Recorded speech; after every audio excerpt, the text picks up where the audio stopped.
palabra nos va a hablar de esos largos periodos en los cuales no vemos una respuesta, de esos periodos que a veces se prolongan más de lo que esperamos, en los cuales simplemente parece que Dios no estuviera trabajando.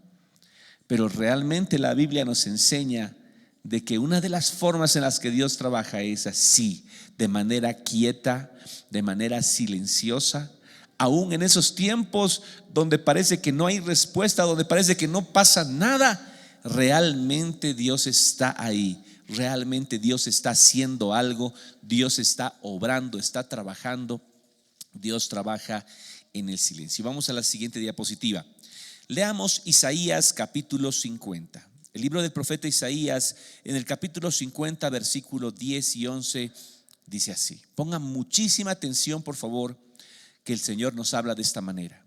Y pregunta: ¿quién hay entre vosotros que teme a Jehová y oye la voz de sus siervos? Es una buena pregunta. Es una buena pregunta que todos debemos hacernos. ¿Quién hay entre nosotros, de los que estamos aquí, de los que nos están escuchando o viendo a través de las redes sociales? ¿Quién hay entre nosotros? Es una pregunta del Espíritu Santo a nuestros corazones directamente. Muchas gracias, amada hermanita. ¿Quién hay entre nosotros que teme a Dios? El temor a Dios es el principio de la sabiduría. El temor a Dios es apartarse de todo mal. ¿Quién hay entre nosotros, iglesia, que ha decidido agradar a Dios?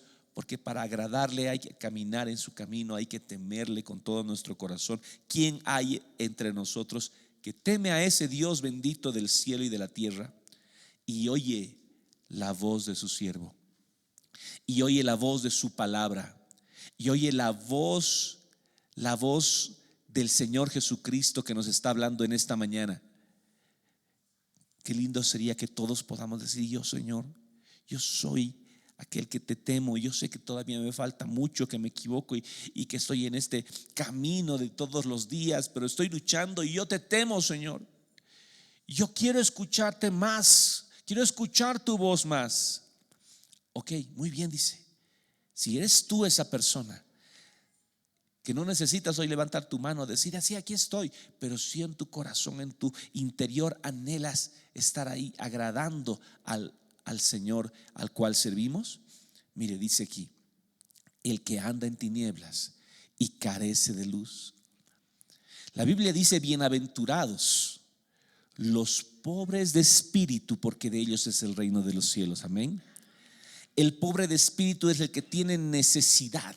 Eso es, el que tiene necesidad del Espíritu, necesidad de Dios, necesidad de luz.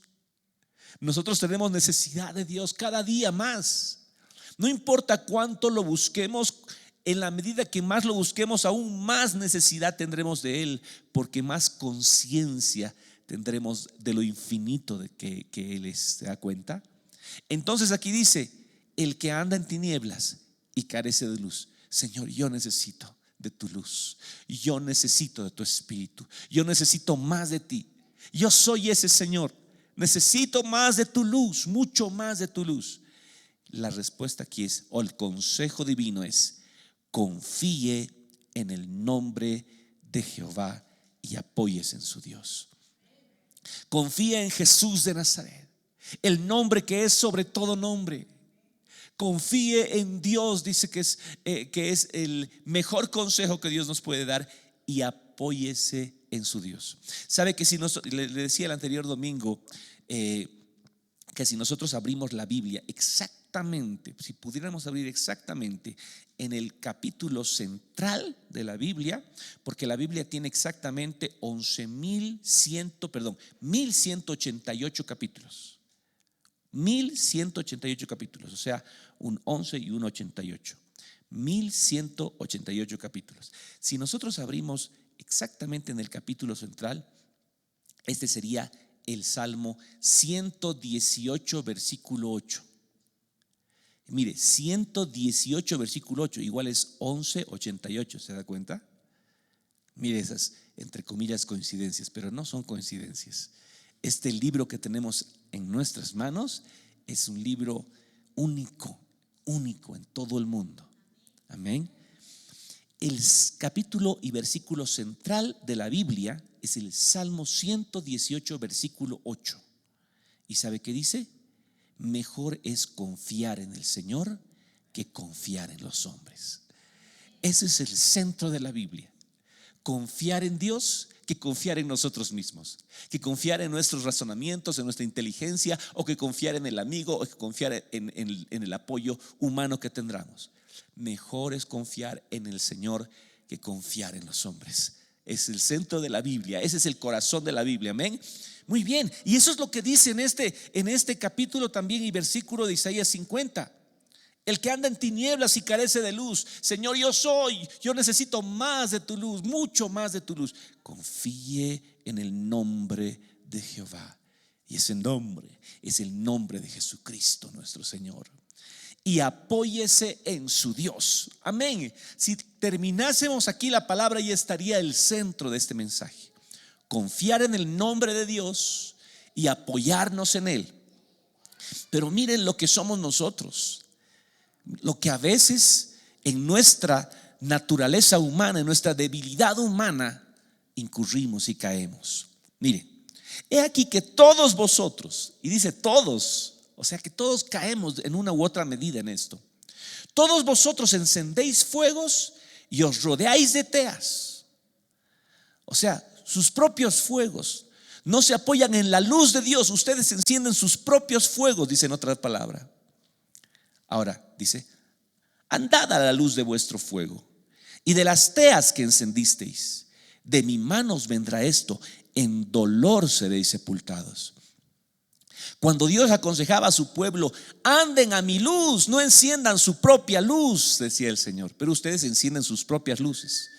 Ustedes mismos están cavando su propio hoyo, en otras palabras está diciendo. Si no quieren caminar a mi luz y ustedes encienden su propia luz, ustedes mismos se hacen el daño. Ustedes mismos se hacen el mal. Y no es para otros, es para ti y para mí, porque nosotros también caemos en esto. Lo queremos hacer a nuestro modo. Todos los días estamos en esa lucha.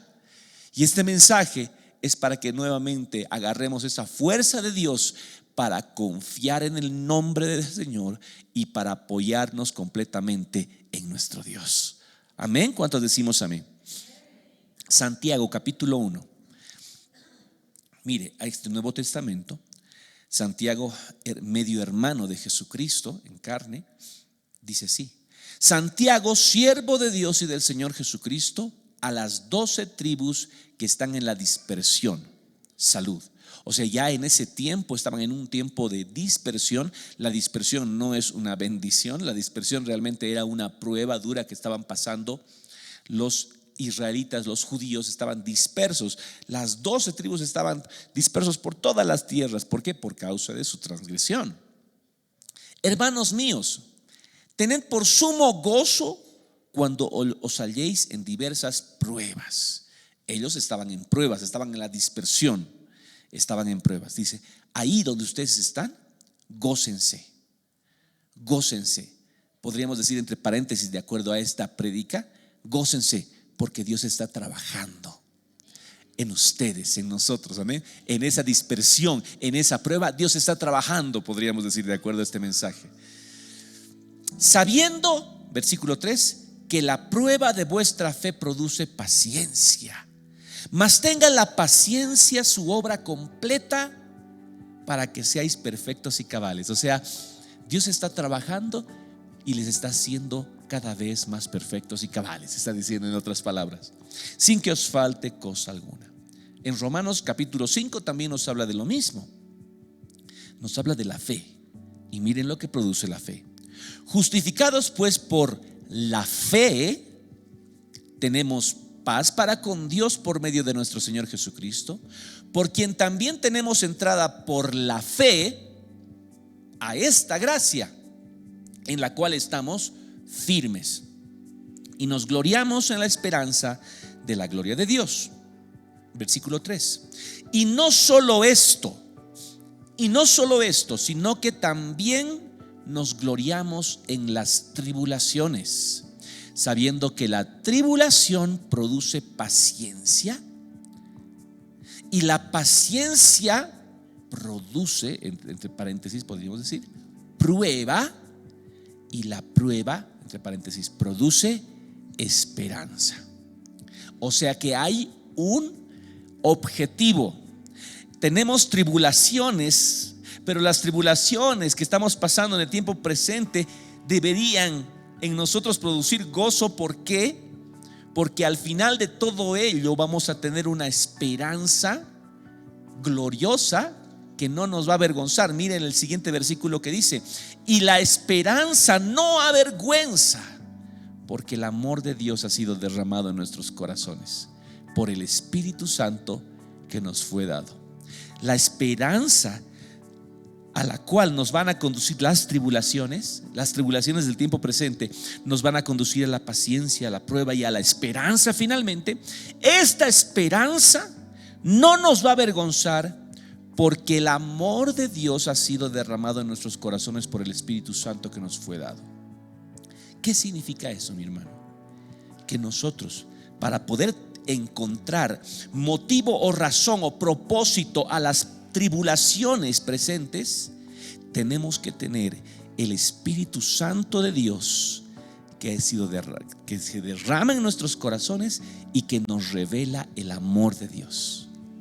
Si nosotros tenemos el Espíritu Santo derramado en nuestros corazones que nos revela el amor de Dios, entonces las tribulaciones presentes van a encontrar un propósito. Pero si nosotros no tenemos el Espíritu Santo que nos revela el amor de Dios en nuestros corazones, vamos a encontrarnos chapaleando en medio de las tribulaciones y vamos a decir: Señor, ¿por qué? ¿Para qué? No entiendo dónde estás, no entiendo lo que está pasando, no entiendo nada. Necesito el Espíritu Santo de Dios que revela el amor de Dios para que yo pueda entender el propósito de esas tribulaciones o de estas tribulaciones. Digamos, todos los que estamos atravesando tribulaciones, se necesita, es imprescindible, es requisito sine qua non, podemos decir, tener abundantemente, porque el Señor no da su Espíritu por medida, Él da abundantemente, como ríos, como ríos, como ríos. Necesitamos, diga conmigo, necesito abundantemente el Espíritu de Dios derramado sobre mi vida. Así necesitamos. Ese Espíritu nos revela el amor de Dios, amén. Y con todo eso, la esperanza no me va a avergonzar. ¿Y qué sabe qué es esperanza? Esperanza significa estar parado en un lugar mirando a donde quiero llegar sin titubear, mirando fijamente, como si ya lo tuviera, como si ya estuviera en mi mano, con una sonrisa en mi rostro. Con una sonrisa en mi rostro, porque sé que está ahí, que está guardado para mí y que voy a llegar a mi galardón. Amén. Muy bien.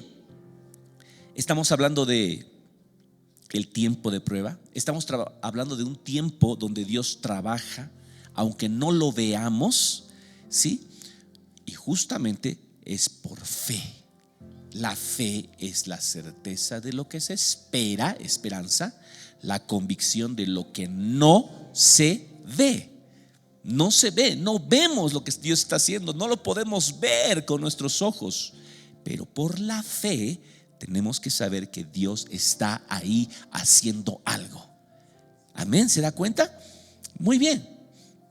Siguiente, miren lo que está ahí: prueba y error. Prueba y error.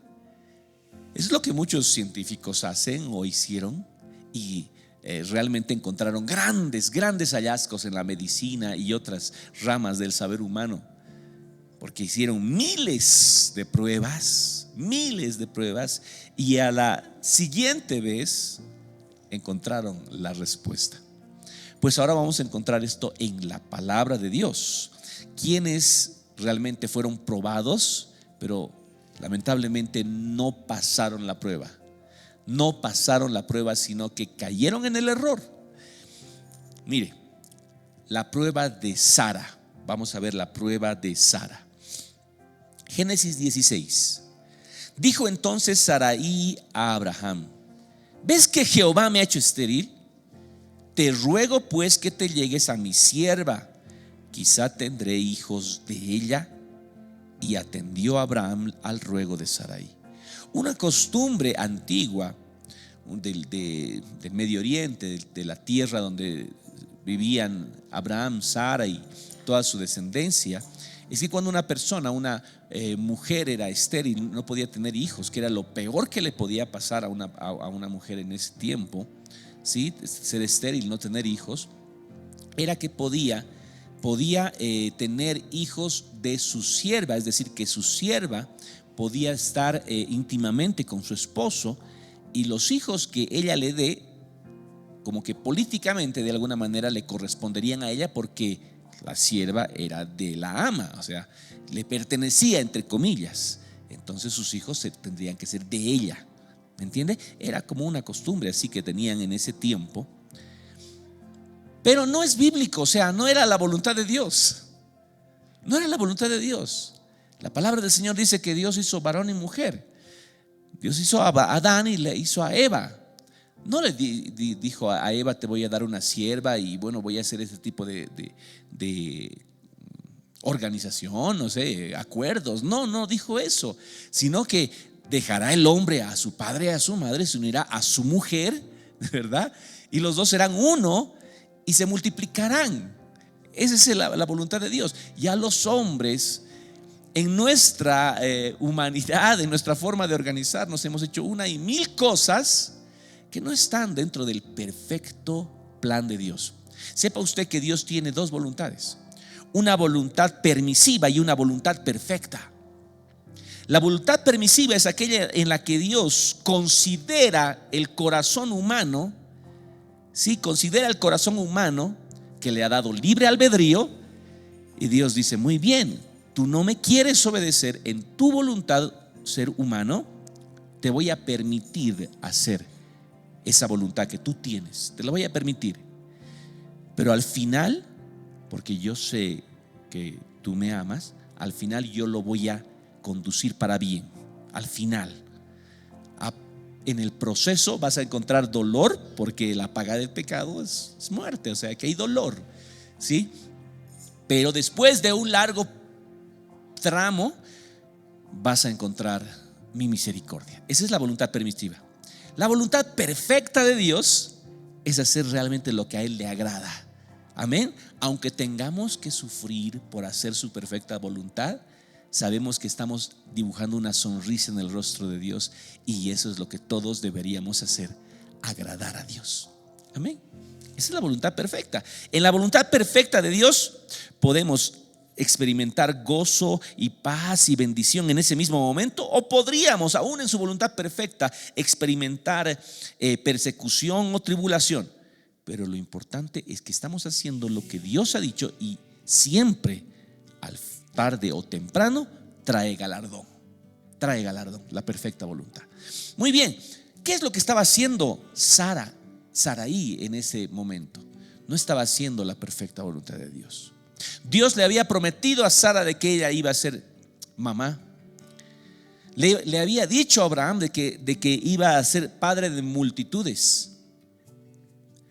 Pero el tiempo pasaba. Abraham y Sara ya eran viejos, ya tenían 90 años. 90 años ya tenía. O sea, imagínese a alguien de 90 años que no tenga hijos. Pero Dios le había dicho que iba a ser padre, que iba a ser madre. Pero no pasaba nada. Sus ojos no veían nada. ¿Qué es lo que le dijo Sarai a Abraham? Quiero tener hijos, aunque sea de mi sierva. Costumbre de los hombres. No era la voluntad perfecta de Dios. No era la voluntad perfecta de Dios. Pero sí fue voluntad permisiva de Dios.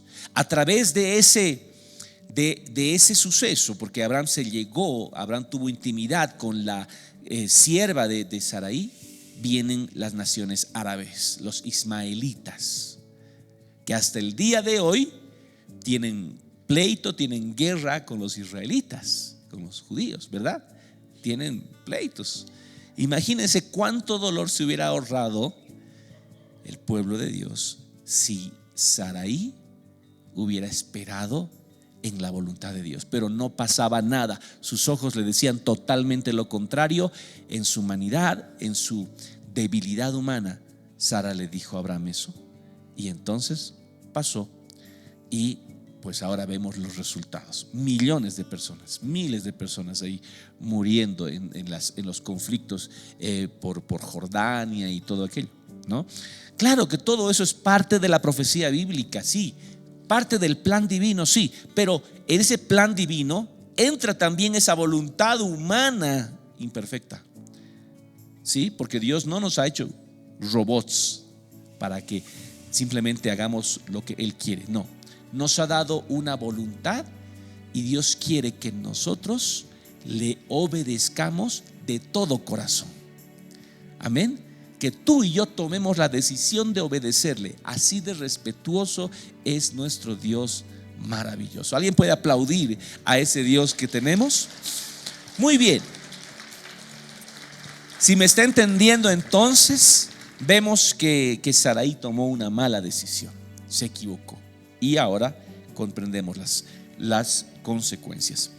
Aarón, la prueba de Aarón. Aarón, hermano de Moisés, escogido por Dios como sumo sacerdote de la nación israelita, de los hebreos. Un hombre muy afortunado, muy honrado, muy privilegiado. Mire ahí en ese gráfico, tenía un pectoral en la parte de su pecho, y en ese pectoral tenía 12 piedras preciosas. O sea, su vestidura era hermosa. Pero ¿qué es lo que sucedió? Éxodo 32. Y viendo el pueblo, estamos hablando de Israel sacado de Egipto, llegó al pie del monte Sinaí, donde Moisés subió a recibir las tablas de la ley al monte Sinaí. ¿Se acuerda esa parte? Sí. Y demoró 40 días en el monte Sinaí. 40 días. Ninguna persona hasta ese momento había sobrevivido 40 días sin comer y sin beber nada. Nadie. Mire lo que dice: viendo el pueblo que Moisés tardaba en descender del monte, se acercaron entonces a Aarón y le dijeron: levántate, haznos dioses que vayan delante de nosotros, porque a este Moisés, el varón que nos sacó de la tierra de Egipto, no sabemos qué le haya acontecido. Para ellos Moisés estaba muerto y todo terminó ahí, que era una fantasía. Todas las plagas increíbles que Dios les hizo en Egipto y les mostró su poder, se olvidaron. Qué increíble. Pero no digamos tan increíble, porque nosotros también hacemos lo mismo. Dios, cuántos milagros ha hecho en tu vida.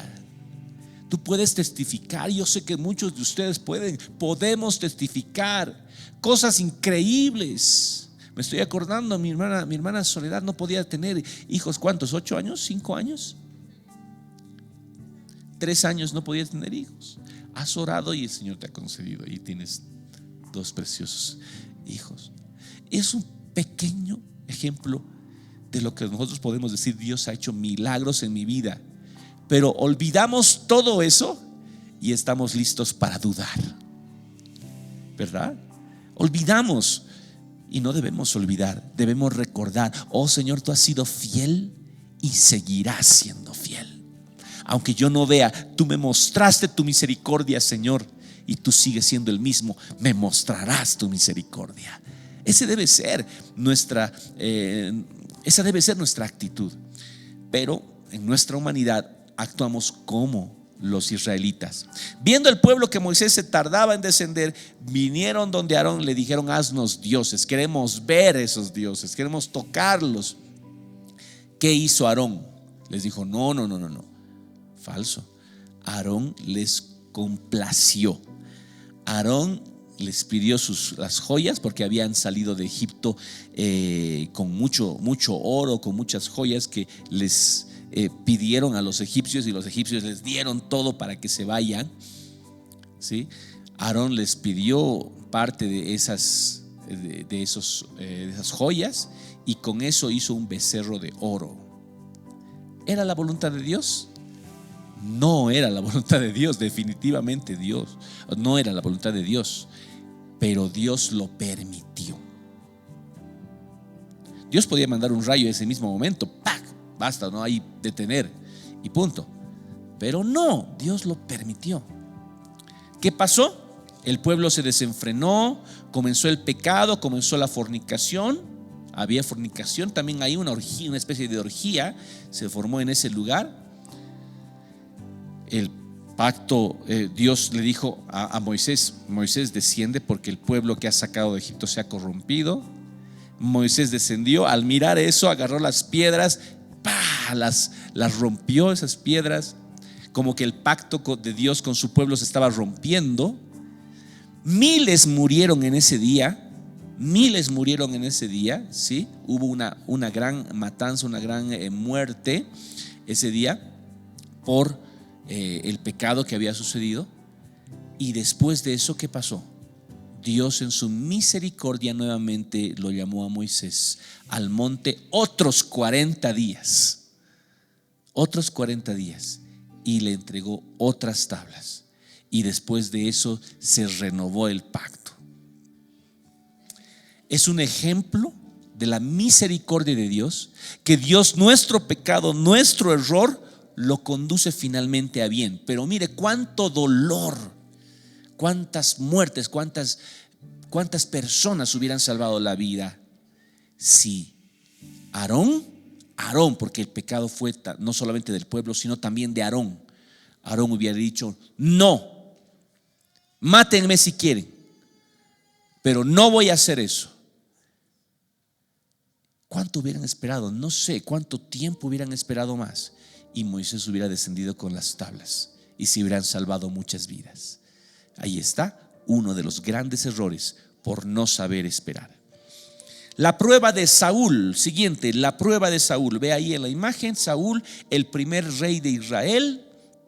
Dios lo había escogido a este hombre. Y dice en 1 Samuel capítulo 13 versículo 5: entonces los filisteos se juntaron para pelear contra Israel.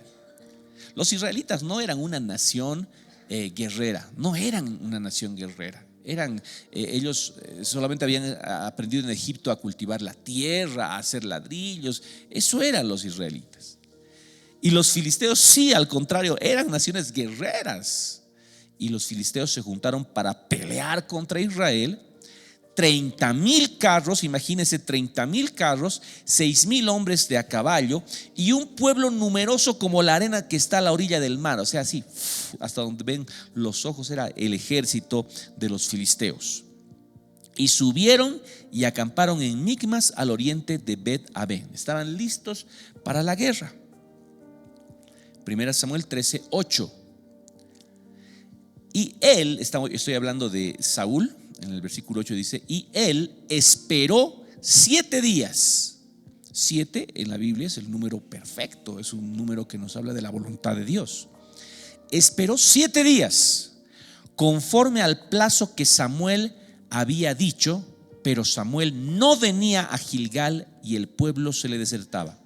La orden era de que Saúl, antes de ir a la guerra, espere al profeta. El profeta era Samuel, para que Samuel venga, hable con Dios, porque Samuel podía acercarse a Dios, y Dios daba las instrucciones, y Dios decía: vayan a la guerra porque yo estoy con ustedes. No importa que el pueblo sea 1000 veces más grande que ustedes, yo estoy con ustedes y tendrán la victoria. Esa era la instrucción. Entonces Samuel le había dicho: me vas a esperar 7 días. Pasaron 7 días y no venía. Mire, no venía. Samuel se tardó más de los 7 días. ¿Qué podía hacer ahí Saúl? Lo que hizo realmente fue una grave equivocación. ¿Qué hizo? Entonces dijo Saúl: traedme holocausto y ofrendas de paz. Y ofreció holocausto. No le correspondía a él hacerlo, pero lo hizo. estaba pecando al ofrecer holocausto. Estaba haciendo algo que no le agradaba a Dios al hacer una ofrenda para Dios. Increíble. Eso nos muestra que no es lo que hacemos lo que va a agradar a Dios, sino cómo lo hacemos. No es venir acá y el estar aquí que le agrade a Dios, o el estar aquí, levantar nuestras manos y cantar que le agrade a Dios. No, no es eso, sino el corazón con el cual lo estamos haciendo. ¿Sí? Porque Dios conoce realmente los corazones, ¿verdad? Y necesita de Dios que nuestros corazones estén totalmente comprometidos con Él. Puede que tengamos mucho, que no tengamos nada, pero lo que necesita es que ese corazón sea un corazón entregado a Dios. ¿Qué hizo Saúl? Saúl ofreció el holocausto en el versículo 9. Continúo leyendo el versículo 10. Y cuando él, Saúl, acababa de ofrecer el holocausto, he aquí Samuel que venía. Mire cuánto se hubiera ahorrado Saúl, porque Saúl fue desechado del reinado, ya no fue rey más por esta situación. O sea, esta fue la gota que colmó el vaso, porque sucedieron cosas anteriores que también había hecho mal Saúl, pero esto fue la gota que colmó el vaso. ¿Sí? Si hubiera esperado un poquito más, las cosas hubieran sido diferentes para él. Acababa de ofrecer el holocausto y Samuel venía. Y Saúl salió a recibirle para saludarle. Y Samuel le dijo: ¿qué has hecho? Saúl le respondió: porque vi que el pueblo se me desertaba y que tú no venías dentro del plazo señalado. Mire, Dios permitió que Samuel se atrasara, porque la paciencia produce prueba. ¿Se da cuenta? Hemos leído eso al principio. La paciencia de Saúl terminó a los 7 días y dijo: Dios no cumplió lo que dijo, entonces yo lo voy a hacer a mi manera. Dios no cumplió lo que dijo. Dijo 7 días, pasó 7 días y Dios no cumplió, yo lo voy a hacer a mi manera. La tribulación produce paciencia, y la paciencia produce una prueba. Va a llegar un momento en que tú vas a decir: Dios me dijo algo y no lo ha cumplido. Dios te está probando. Dios me está probando. Como lo probó a Aarón, como lo probó a Saraí, como lo probó a Saúl, Dios te está probando. Puede que te haya dicho algo y tú no lo veas con tus ojos, no lo veas. ¿Qué vas a hacer? Ahí está la decisión. Ahí está la decisión. ¿Vas a hacer lo que hizo Sara? ¿Vas a hacer lo que hizo Aarón? ¿Vas a hacer lo que hizo Saúl? Porque Saúl hizo eso. Y que los filisteos reunidos, que tú no venías dentro del plazo señalado, y que los filisteos estaban reunidos en Micmas. Dice el versículo 13: entonces Samuel le dijo a Saúl: locamente has hecho, no guardaste el mandamiento de Jehová tu Dios que él te había ordenado, pues ahora Jehová hubiera confirmado tu reino sobre Israel para siempre. Hubiera, esa fue el castigo, la disciplina de Dios. Su reino fue quitado de él. Si nosotros somos probados porque parece que Dios nos responde, hermano, tomemos la decisión correcta. Sigamos esperando en la fidelidad de Dios, porque Dios nunca falla. Diga conmigo: Dios nunca falla. Una vez más: Dios nunca falla. Ahora sí, denle un aplauso al Señor. Él va a llegar. Él lo dijo y lo va a hacer. Amén. Tenga la seguridad. Aunque parece que tardare, pero llegará. Dios lo cumplirá. Bueno, pasó eso con Saúl. Hemos visto todos estos errores. Ahora vamos a ver la prueba superada. También la Biblia nos habla de ejemplos en los cuales personas que nosotros deberíamos imitar lograron superar la prueba. Leamos la fe de la mujer cananea. La fe de la mujer cananea. Mateo capítulo 15, versículo 24. Dice que una mujer que no era judía, una mujer sirofenicia, una mujer gentil, se acercó a Jesús para hablarle acerca de su hijo que estaba atormentado por un demonio. Y venía a Jesús y venía a él para rogarle, para clamarle, para implorarle, pero Jesús no le prestaba atención. No le prestaba atención. ¿Por qué no le prestaba atención? Porque no era la voluntad perfecta de Dios para ese tiempo, para ese momento. No era. Alguien podría criticarlo a Jesús y decir cómo esa mujer le está clamando a Jesús tanto, aunque no es parte de su pueblo, es cierto, pero le está clamando con todo su corazón. Como madre está derramando su corazón. Muchos podrían haber criticado a Jesús, hubiera salido en las primeras planas de los periódicos, se hubiera hecho viral en las redes sociales. Jesús le niega la petición a una madre afligida que no es parte de su pueblo. Lo hubieran criticado a Jesús, pero Jesús no le importaba la crítica. Jesús hacía la voluntad de su Padre. Amén. Hacía la perfecta voluntad de su Padre. Sabemos eso. Y eso es lo que nosotros debemos imitar. Mire, no era la voluntad de Dios para ese tiempo, para ese momento, la perfecta voluntad. Y cuando ella insiste, Jesús le dice así en el versículo 24. Él respondiendo dijo: no soy enviado sino a las ovejas perdidas de la casa de Israel. Esa era la perfecta voluntad de Dios para ese momento. Primero la casa de Israel. Así le dijo su padre. Y Jesús, en obediencia perfecta, lo hizo. No soy yo enviado sino a las ovejas perdidas de la casa de Israel. Entonces ella vino y se postró ante él diciendo: Señor, socórreme, socórreme. Respondiendo él dijo: no está bien tomar el pan de los hijos y echarlo a los perrillos. ¿Con qué amor le habrá hablado Jesús? Porque Dios es amor. Amén. Cuando Dios le hablaba esto, cuando Jesús le hablaba esto, le hablaba con todo ese amor que Él es.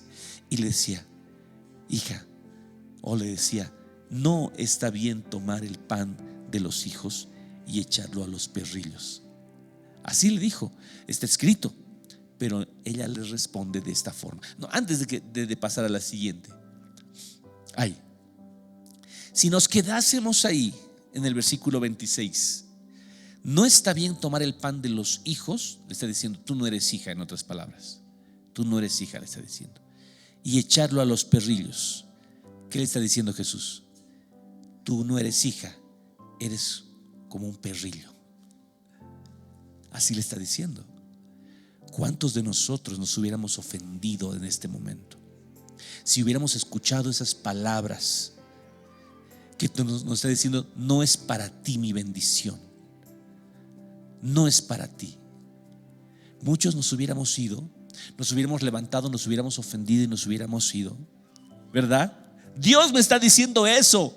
¿En quién más podría yo confiar? Me está haciendo un desaire, me está diciendo algo que podría ofenderme. Pero déjeme decirle que Dios es justo y nosotros somos los pecadores. Amén. Lo que Él dice, lo que Él hace, no tiene nada de malicia como si la tenemos nosotros. Dios es perfecto. Aunque muchas veces usted pueda sentirse agraviado por lo que ve o lo que oye que puede provenir de Dios, usted y yo siempre debemos atribuirle primero justicia a Dios. Él es justo y nosotros somos los pecadores. Si Él lo dijo, si Él me trata de una manera, es porque yo realmente lo merezco, Señor. Amén. Es más, Él me castiga mucho menos de lo que yo merezco. Eso se llama misericordia. Amén. Y Él me da mucho más de lo que yo merezco. Eso se llama gracia. Amén. Puede aplaudir a ese Dios maravilloso. Eso es lo que hace el Señor. Entonces usted y yo nunca deberíamos atribuirle algo malo a Él, porque en Él no hay injusticia, no hay sombra de variación, no hay tinieblas en Él. Dios es luz. Y esa mujer tomó la decisión correcta. No se fue, no se ofendió. ¿Qué hizo esa mujer? Esa mujer perseveró en fe hizo algo que cambió el curso de su historia. Fue algo increíble. Esta mujer en el versículo 22, perdón, ¿dónde estoy? Si me equivoqué aquí. 26, ¿no? ¿Dónde estoy? Ok, versículo 22. ¿Estoy, no? Ya, 26 estaba. No, aquí ha habido un error en las diapositivas. Entonces, ¿qué hizo? Esta mujer le dijo, sí, Señor. Le dijo, ¿ok? La mujer le dijo, sí, Señor. Pero aún los perrillos comen de las migajas que caen de la mesa de sus amos. Mira el corazón humilde de esta mujer. Un corazón correcto. ¿Y saben qué dijo Jesús? Oh mujer, grande es tu fe. Amén. Anda y hágase como tú lo has creído. Qué increíble. O sea, no era la voluntad perfecta de Dios en ese tiempo atender a la mujer, pero sí era la voluntad perfecta de Dios escuchar la respuesta de fe de esta mujer y hacer un cambio de planes en ese momento. Puede que Dios haya dicho algo. Sucedió, por ejemplo, con el profeta, el rey Ezequías. Dios le dijo a través de un profeta a Ezequías: Ezequías, arregla tu casa porque vas a morir. Vas a morir. Podía haberse conformado con eso Ezequías, pero Ezequías derramó su corazón y lloró, dice ese rey, y clamó a Dios. Y el profeta que estaba yéndose por el patio, habiendo dado ya el mensaje al rey Ezequías, ¡pam! Dice: sí, Señor, muy bien. Volvió. Ezequías, tu oración ha sido atendida.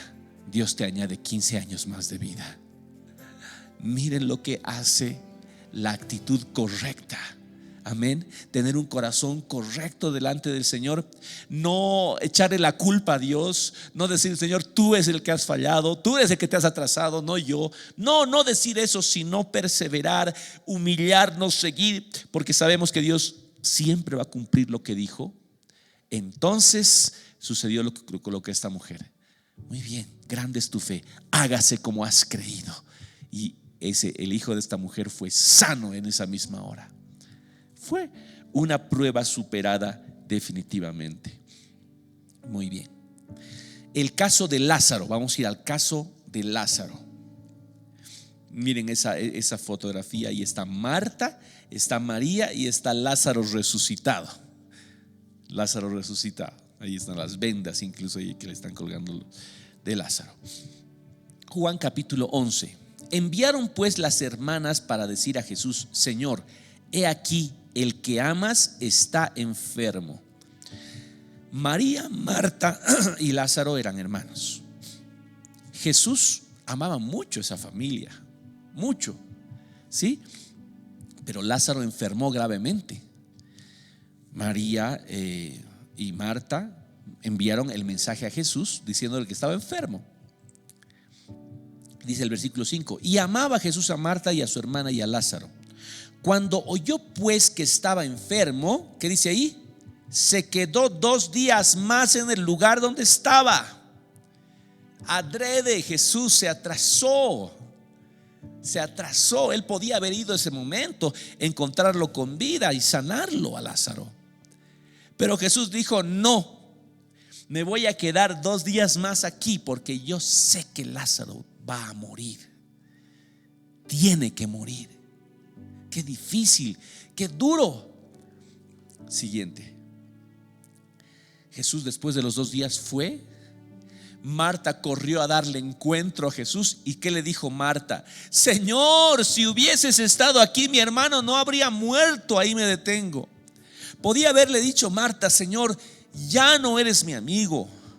Has permitido que el que amas muera, pudiendo haber venido, porque yo fui con el tiempo prudente para que tú puedas venir. Y si tú nos amabas, hubieras venido a tiempo y mi hermano no hubiera muerto. Me voy, ya no más, ya no te amo más. Pero no fue así, sino que Marta le dijo: mas también sé ahora que todo lo que pidas a Dios, Dios te lo dará. Y Jesús le dijo: tu hermano resucitará. Y eso fue lo que pasó finalmente. La actitud de Marta fue la correcta. Sí, estaba sufriendo. Sí, no sabía por qué ese Jesús se había atrasado. Ella no tenía idea por qué Jesús, sí los amaba, no sabía por qué se había atrasado. Pero no importaba para Marta, sino lo que importaba para Marta era su fe de que Jesús podía hacerlo todo. Y eso es lo que Dios quiere de nosotros. No le encuentres la razón, no digas, Señor, yo quiero saber por qué me está pasando esto. No digas eso. Dios sabe por qué. Dios lo sabe. Dios sabe por qué. Jesús sabía por qué se había atrasado esos 2 días más. Marta no lo podía entender, pero no le importó a Marta. No fue su enfoque de Marta saber por qué te has atrasado esos 2 días. Explícame. No le dijo eso. Simplemente le dijo: yo sé que tú tienes el poder para levantar a mi hermano. ¿Te das cuenta? Entonces nosotros hagamos lo mismo. No le pidamos explicaciones a Dios. Amén. Una de las características de Dios es de que Él es soberano. Él no da explicaciones a nadie. Amén. Ahora, si quiere hacerlo, en algún momento nos va a entender. Si quiere. Pero si no quiere, está en su perfecto derecho. Amén. ¿Qué es lo que tenemos que hacer nosotros como Marta? Ejercitar nuestra fe. Yo sé que tú eres poderoso para hacer todas las cosas. Eso nos corresponde a nosotros, el creer. Y Lázaro resucitó. Para terminar, Elías, mire esa imagen. Uno de los grandes profetas del Antiguo Testamento. El poder que tenía Elías dado por Dios era impresionante. En Primera de Reyes, capítulo 17, Elías predice una sequía. En el tiempo de un rey malvado llamado Acab, se predijo una sequía que duró 3 años y medio. Dios estaba con Elías. Elías era varón de Dios. Era respaldado por Dios. Recuerde usted que cuando estaban en un monte llamado el Monte Carmelo, y había solamente un profeta de Dios, Elías, y habían 450 profetas de Baal, del diablo. Pero esos 450 profetas no pudieron hacer descender fuego del cielo. Y Elías sí oró y descendió fuego del cielo. Miren el respaldo de Dios a su siervo Elías. En Primera de Reyes capítulo 17 dice así: entonces Elías Tisbita, que era de los moradores de Galaad, dijo a Acab: vive Jehová Dios de Israel, en cuya presencia estoy. O sea, estoy en comunión con Dios, en otras palabras decía, que no habrá lluvia ni rocío en estos años. El Nuevo Testamento dice exactamente cuántos años fueron: 3 años y medio, exactamente 3 años y medio. Que no habrá lluvia ni rocío en estos años, sino por mi palabra. ¿Ok? Pero Elías no hacía su voluntad. Elías hacía lo que oía de Dios, porque estaba en la presencia de Dios. Dios le había dicho: Elías, vas a orar y no va a haber lluvia en 3 años y medio. Y luego tú orarás y yo voy a enviar lluvia. O sea, Dios ya le había revelado a Elías en el espíritu. Y Elías fue y le dijo a Acab lo que Dios le dijo. Eso es lo que hacen los siervos de Dios, solamente lo que escuchan de Dios, ¿verdad? Muy bien, eso hizo Elías. Pasaron los 3 años y medio. Pasaron los 3 años y medio. En Primera de Reyes capítulo 18. Entonces Elías le dijo a Acab: sube, come y bebe, porque una lluvia grande se oye. Recuerde, no habrá lluvia en la tierra sino por mi palabra, dijo, ¿verdad? Eso le dijo. Llegó los 3 años y medio y Elías le dice a Acab: anda, sube, come, bebe, porque va a venir la lluvia. Muy bien, era la palabra. Dios le había dicho, Elías obedeció. Miren lo que pasa. Acab subió a comer y a beber, y Elías subió a la cumbre del Carmelo y, postrándose en tierra, puso su rostro sobre las rodillas. O sea, se postró para orar. Y dijo a su criado: sube ahora y mira hacia el mar. Y él subió y miró, y dijo: no hay nada. ¿Qué tal la respuesta? El varón de Dios oró, hizo lo que Dios le dijo. No solamente eso, sino que fue ante la máxima autoridad de Israel. Le dijo: anda, come, bebe, toma tu banquete, porque estaban en sequía. Anda, toma, come, alégrate. ¿Por qué? Porque viene una gran lluvia. Pero el varón de Dios subió en obediencia a su Señor, oró, se postró rostro en tierra, le dijo: siervo, anda, mira. Y el siervo vuelve y le dice: no hay nada. ¿Qué cree que hubiéramos hecho nosotros ahí? Hombres de Dios, mujeres de Dios. Señor, ¿qué pasó? ¿Por qué? El dolor en el corazón, resentimiento. Señor, ¿tú has fallado? No hay nada, le dijo. Dios podía responder al instante, pero Dios decidió no responder al instante, porque la prueba produce, la paciencia produce prueba. Dios prueba nuestros corazones. Cuando no responde como queremos, Dios prueba nuestros corazones. Y Elías era un hombre de Dios. Siguiente. Y él le volvió a decir. Siguiente, por favor. Versículos, eso. Y él le volvió a decir: vuelve 7 veces. 7 es el número perfecto de Dios. Vuelve 7 veces. Persevera una y otra y otra y otra y otra y otra. Vuelve 7 veces. A la 7ª vez dijo: yo veo una pequeña nube como la palma de la mano de un hombre que sube del mar. Ve, y Elías le dice, ¿no? Ve y di acá, unce tu carro y desciende para que la lluvia no te ataje. Y eso pasó. Esa pequeñísima nube se convirtió en una grande lluvia, porque Elías perseveró. Amén. Eso es lo que quiere Dios que hagamos. Dios trabaja en silencio. Mire, solamente para mostrarle. Siguiente, por favor. Entre el Antiguo y el Nuevo Testamento que tenemos en nuestra mano, entre el Antiguo y el Nuevo Testamento, hay no 5, no 10, no 20, no 100 años.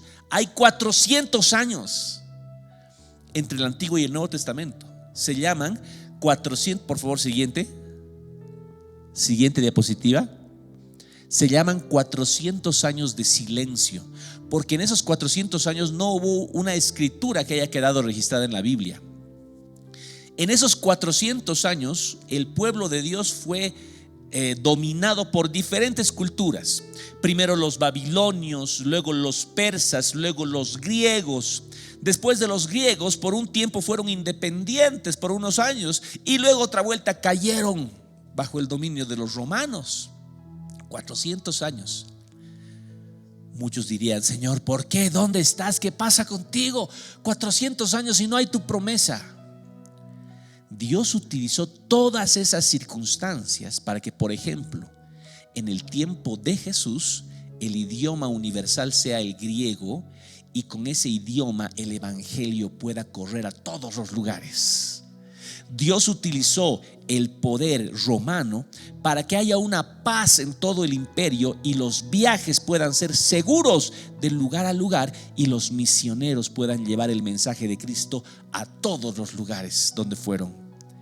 Dios utilizó todas estas cosas que sucedieron en los 400 años para que su Hijo, para que el mensaje de salvación de su Hijo Jesucristo pueda llegar a más vidas. 400 años no es poco tiempo, hermano. Y siguiente, por favor. Y nace el Salvador.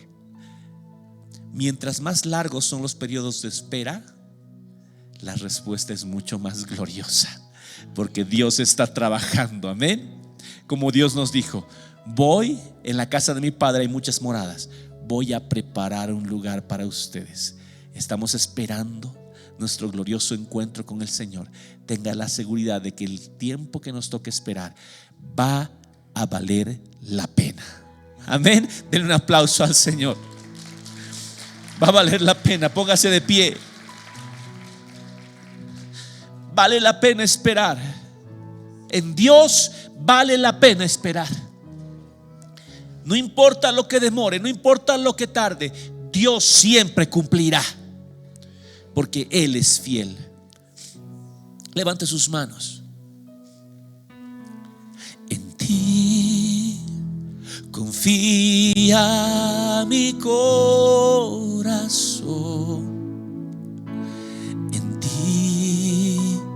Reposa mi alma,